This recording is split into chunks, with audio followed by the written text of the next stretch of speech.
Mummy जी, मैं बाजार जा रही हूँ, आप दवाई खा लेना।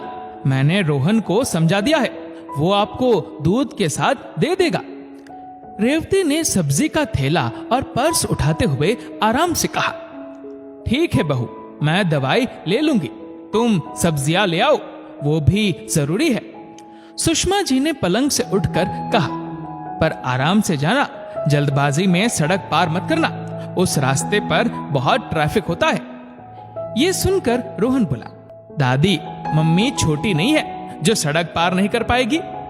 रोहन, तेरी मम्मी तो मेरी बेटी जैसी ही तो है, और हर माँ की तरह मुझे भी अपनी बेटी की चिंता रहती है, वो आराम से जाकर आ जाए। तभी खांसने की आवाज आती है। देख, तेरे दादाजी पार्क की सैर करके आ गए होंगे, इन्हें पानी लाकर दे दे। रोहन रसोई में गया और दादी जी के लिए दूध और दादाजी के लिए पानी लेकर आ गया। उसने तसल्ली से बिठाकर अपने दादी जी को दवाई दी। आप जल्दी से ठीक हो जाओ, फिर हमारे साथ घूमने चलना, आपकी सहेलियां आपको रोज याद करती है। और ये कहकर वो अपने दोस्तों के साथ नीचे घूमने चला गया। आपने आज बड़ी देर कर दी, उन्होंने अपने पति योगेश्वर जी से सवाल किया। हाँ, मेरे एक मित्र की दर्द भरी कहानी सुनने में समय लग गया।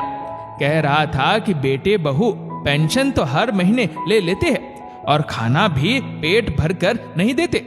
अच्छे पकवान बनाते तो है, पर उसे भर पेट खाने को नहीं देते हैं। पत्नी तो 2 साल पहले छोड़कर चली गई है और अब जीना मुश्किल हो रहा है।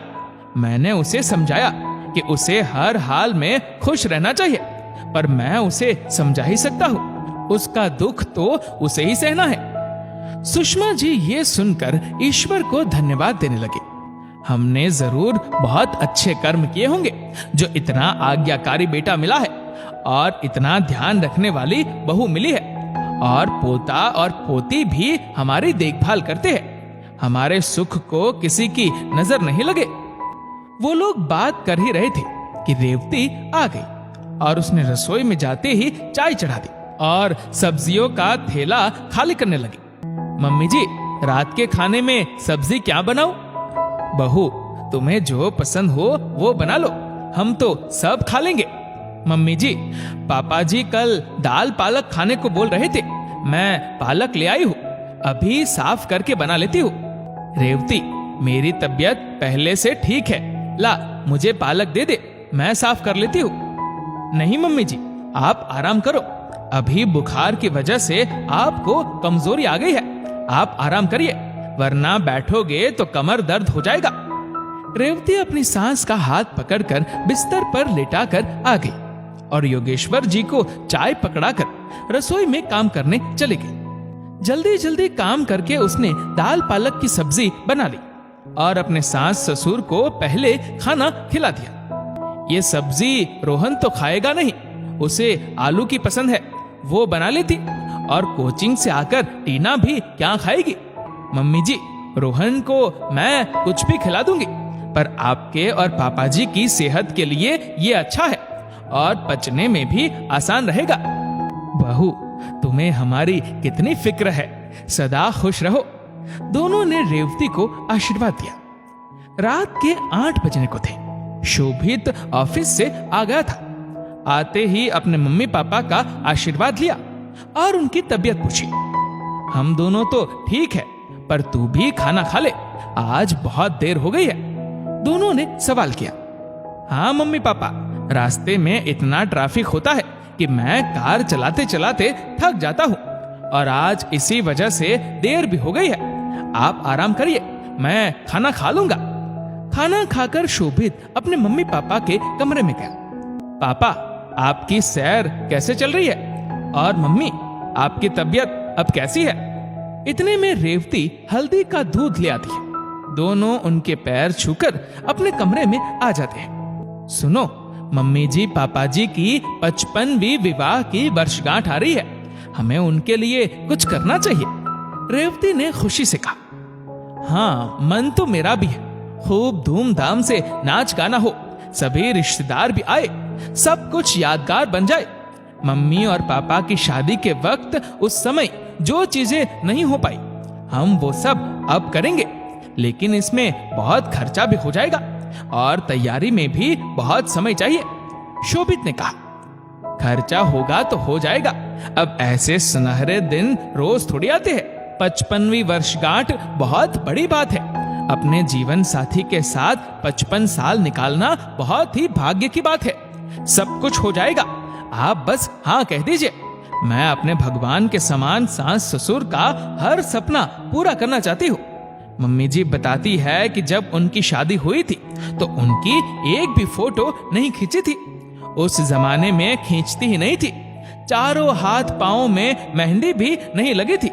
और पापा जी की भी इच्छा है कि उनकी स्टेज पर वरमाला हो, जैसे कि आजकल होती है। शोभित ने कहा, फिर तो हमें जरूर शादी की 55वीं वर्षगांठ मनानी चाहिए, लेकिन इस साल रोहन और टीना की फीस का भी भारी खर्चा होगा। सब कुछ हो पाएगा? शोभित ने चिंता जताई। देखिए, सब हो जाएगा। माता पिता कभी हम पर खर्च करते समय सोचते नहीं है। कहीं से कुछ भी करके हम बच्चों की इच्छा पूरी करते हैं। बचपन से लेकर बड़े होने तक वो हमारी इच्छा पूरी करते हैं और हमारे लिए अपने सपनों को भी मार देते हैं। तो हमारा भी फर्ज बनता है कि हम उनकी अधूरी इच्छाओं को पूरा करें और उन्हें खुशी दे। माता पिता तो जीवन भर बच्चों के लिए करते हैं। बच्चों को कब मौका मिलता है उनके सपने पूरे करने का? माता पिता तो भगवान के समान होते हैं। उन पर खर्च करने से कभी कमी नहीं आती है, बल्कि और भी बरकत होती है और उनका सबसे कीमती आशीर्वाद मिलता है, जो अपने बच्चों की सदैव रक्षा करता है। आज दोनों का जोड़ा सही सलामत है, तो हमें ये सुनहरा अवसर खोना नहीं चाहिए। सभी परिवारजनों को भी न्योता देना है। शोभित और रेवती ने मन बना लिया था। दूसरे दिन से ही तैयारी शुरू हो गई। शोभित ने होटल के कुछ कमरे मेहमानों के लिए बुक कर लिए और रेवती ने मेहंदी वाली और पार्लर वाली भी और मैचिंग ज्वेलरी भी ले ली। सब रिश्तेदारों को फोन कर दिया गया। घर में सुषमा जी और योगेश्वर जी को खबर तक नहीं हुई कि घर में क्या चल रहा है। जब उनके विवाह की वर्षगांठ आई तो एक दिन पहले ही मेहंदी का फंक्शन रखा गया। तब तक सभी रिश्तेदार आ गए थे। अपनी बेटियों, बहनों, ननंदों और भाभियों को देखकर सुषमा जी बहुत ही खुश हुई। उन्होंने सबका हंसकर स्वागत किया। उनके चारों हाथों पैरों में मेहंदी लगाई गई। एक दुल्हन की तरह उनका चेहरा खिल रहा था। शाम को महिला संगीत रखा गया। सब अपने हिसाब से डांस तैयार करके आए थे। दोपहर बाद सुषमा जी को दुल्हन की तरह सजाया गया। योगेश्वर जी बारात लेकर बैंड बाजे से आए। सभी बेटे, बहुए, पोते, पोतिया, नाती, नातिन, बेटी, जवाई, सारा कुनबा ही जश्न मना रहा था। वो स्टेज पर आए और सुषमा जी वरमाला लेकर आई। दोनों ने वरमाला एक दूसरे को पहनाई और आज सबको आशीर्वाद दिया। सब तरह की फोटो खिंचवाई। आज सुषमा जी और योगेश्वर जी का हर सपना पूरा हो गया। उनका भी एक शादी का एल्बम बन गया जिसमें सभी रिश्तेदार थे। आज उनके चेहरे पर नई मुस्कान थी। सभी रिश्तेदारों को विदा कर दिया गया। मम्मी जी, पापा जी, आपको हमारा सरप्राइज कैसा लगा? बहुत ही अच्छा लगा। तुमने हमारे जीवन का हर सपना पूरा कर दिया। तुम दोनों को ढेर सारा आशीर्वाद। ऐसे ही फलते फूलते रहो। इन 2 दिनों में बहुत थकान आ गई है। अब कुछ आराम करने को जी चाहता है। दोनों ने एक साथ कहा। कुछ दिनों बाद टीना और रोहन की स्कूल से फीस का रिमाइंडर आया तो रेवती को याद आया कि फीस भरनी है। वो शोभित को बता ही रही थी कि योगेश्वर जी ने सुन लिया। उन्होंने तुरंत ही अपने बैंक अकाउंट से शोभित को पैसे ट्रांसफर कर दिए। पापा, आप इतना खर्च क्यों कर रहे हैं? मैं कर लूंगा। शोभित हिचकते हुए बोला, जब तू हमारे लिए इतना कर सकता है तो मैं अपने पोते पोती के लिए इतना भी नहीं कर सकता क्या? शोभित निरुत्तर हो गया। कुछ दिनों के बाद रेवती की बहन उनके यहाँ रहने को आई और उनके घर का माहौल देखकर चौंक गई और बोली, जीजी, आपको नहीं लगता कि आपने अपने सास ससुर को कुछ ज्यादा ही माथे चढ़ा रखा है? मैं तो चाय बनाकर रख देती हूँ, जिसे पीनी है वो डाइनिंग टेबल से अपने आप ले जाए। मैं तो उनके खाने पीने के नखरे भी नहीं उठाती हूँ। जो बन गया वो खा लो। अब बच्चों को खुश रखना ज्यादा जरूरी है। बड़े तो कुछ भी खा लेते हैं, और आपने भी सास ससुर को खुश रखने के लिए इतना खर्चा कर दिया। अभी 55वीं वर्षगांठ पर इतना खर्च किया। कोई छोटा सा ही फंक्शन कर लेती। इतना खर्चा करने की क्या जरूरत थी? बेटी बड़ी हो रही है और बेटे का करियर बनाना है। उसकी बातें सुनकर रेवती बोली, छोटी, घर के बड़ों पर खर्च करने से कोई घाटा नहीं होता है। फिर उनकी अधूरी इच्छाएं पूरी करना हमारा ही तो फर्ज है। हम अपने बच्चों पर तो हमेशा ही खर्च कर देते हैं, आगे भी करेंगे, लेकिन माता पिता और सास ससुर पर खर्च करने के अवसर कितने कम मिलते हैं। मम्मी जी और पापा जी की बरसों से दबी इच्छाएं पूरी हो गई है। मैं तो अपने सास ससुर का पूरा ख्याल रखती हूँ। उन्होंने शोभित को इतने अच्छे संस्कार दिए, मुझे इतने प्यार से रखा, अपनी बेटियों से ज्यादा मुझे चाहा और सदैव मेरी परवाह की। वो तो मेरे लिए माता पिता समान ही है। बूढ़े हो गए तो क्या हुआ, उनके भी कुछ सपने अरमान होते थे। मैंने उनके लिए सब किया, फिर भी मेरे मन को लग रहा है कुछ छूट गया है, कुछ बाकी रह गया है। वो क्या है, मैं समझ नहीं पा रही हूँ। रेवती चिंतित स्वर में बोली, हे भगवान, इतना कुछ तो करते हो और कर लिया है। अब क्या सब कुछ सास ससुर पर ही लुटा दोगी क्या?